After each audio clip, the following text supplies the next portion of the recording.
Les négociateurs présents à la COP21, la conférence des Nations Unies sur le changement climatique, ont commencé à travailler sur une solution pour limiter le réchauffement climatique à 2 degrés. Mardi, les délégués chargés de rédiger un nouvel accord sur le climat se sont rassemblés dans le vaste centre de conférence de l'aéroport du Bourget à Paris. Au total, 195 pays participent au processus de négociation, chacun autorité et ses contraintes, ce qui a par le passé rendu un consensus impossible. Les points clés tels que le financement du passage aux énergies renouvelables est toujours l'objet de divisions. Lundi, jour d'ouverture de la conférence, la plupart des dirigeants ont pris des engagements volontaires de réduction des émissions. Le président chinois Xi Jinping a souligné l'importance de la différenciation des responsabilités.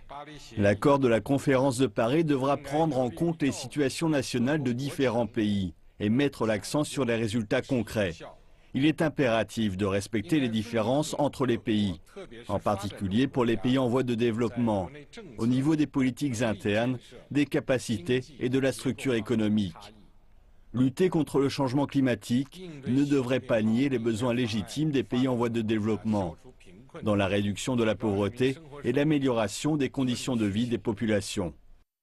Est ajouté que la Chine va d'ici 2030 réduire ses émissions de carbone par unité de PIB de 60 à 75% par rapport au niveau de 2005 et augmenter ses sources d'énergie non fossiles dans sa consommation primaire d'environ 20%.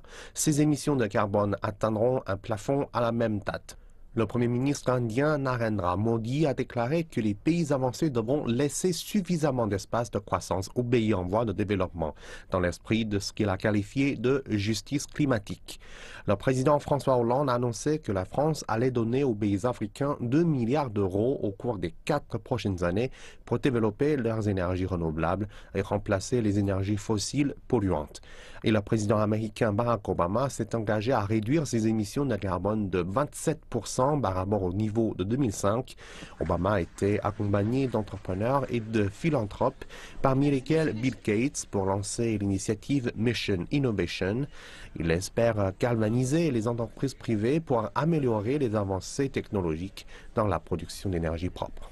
Le bond en avant va nécessiter plus que des engagements d'aide au développement de la part des gouvernements. Il va nécessiter de la part du secteur privé des efforts et un engagement envers l'innovation et le capital pour continuer à réduire les coûts des énergies propres à travers le monde.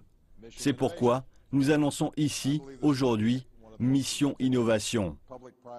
Les États-Unis, la France, l'Inde et 17 autres pays ont également promis de doubler les 10 milliards de dollars collectivement dépensés en recherche dans les énergies propres au cours des 5 prochaines années, mettant ainsi l'accent sur le rôle de la technologie dans la lutte contre le changement climatique.